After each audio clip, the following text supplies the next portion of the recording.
Hello everyone. So today I have implemented exclusion volumes in the latest update of PlanetGen and the SpaceKit system because both of them are using PlanetGen for planets. So what exclusion volumes means, it allows you to place hand-authored content on top of generated landscape, in this case planet terrain. So hand-authored content can be any kind of a level element such as buildings, villages, landing pads, or whatever you want. So let me speed up and go to the green planet. So I should slow down now because otherwise I will crash into the planet. And you can see our target. So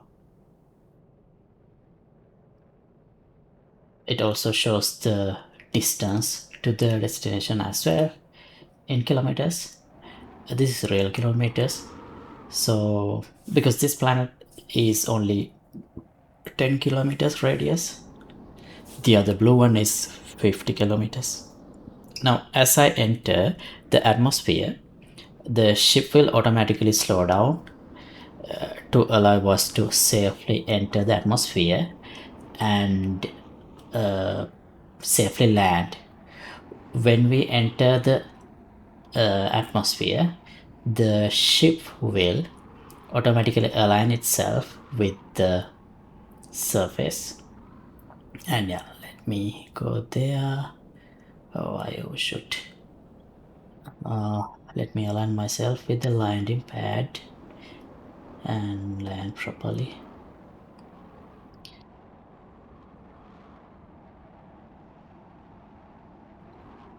Be fine.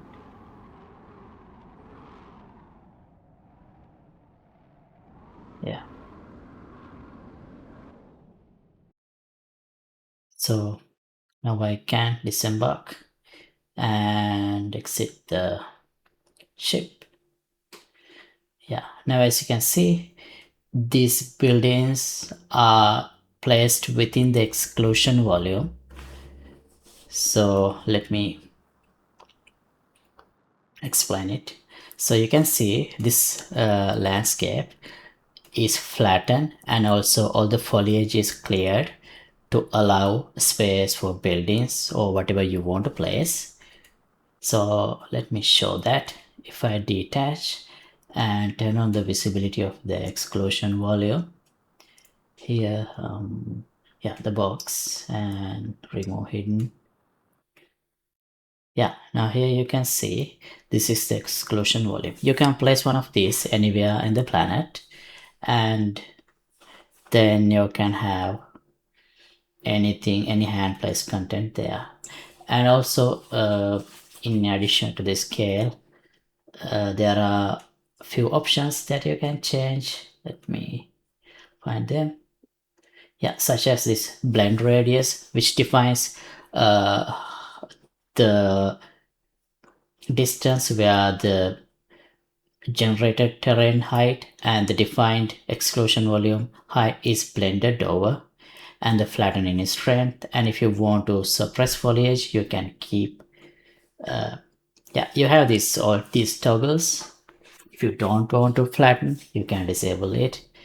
And suppress foliage, suppress grass, everything is to either enable or disable clearing out foliage and grass. So yeah, so you can have multiple modes such as only flatten but keep foliage, or don't flatten but clear foliage, things like that. So yeah, now let me reattach to the character. So we can go back to the ship and take off from this planet and perhaps go to another planet.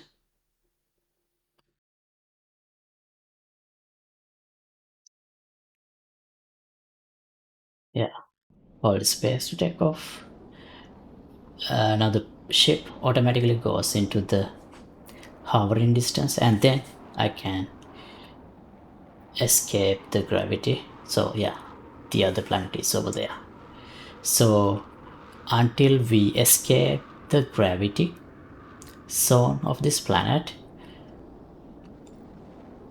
the ship does not go into the space flight mode, which turn on the back engines as well. Once we exit the gravity, yeah, now we are in the space flying mode, which allows us to go even faster, a lot more faster than the atmospheric travel. So yeah, let's go to the other planet. And one thing about the here, as I give thrust and release input, this is how it works. As I give thrust, it continues to accelerate until it reach the max speed of the ship, and once I release thrust, engine goes back into the idle mode, but it will maintain the speed we have achieved because it's space, no resistance. So yeah, that's how the vectoring of engines and of the ship is defined. Now if I point towards the planet, even if I don't manually deaccelerate, ship will start deaccelerating automatically to allow us to safely enter the atmosphere. So it has some intelligence built into the ship, driving assistance system or flying assistance system that I have implemented.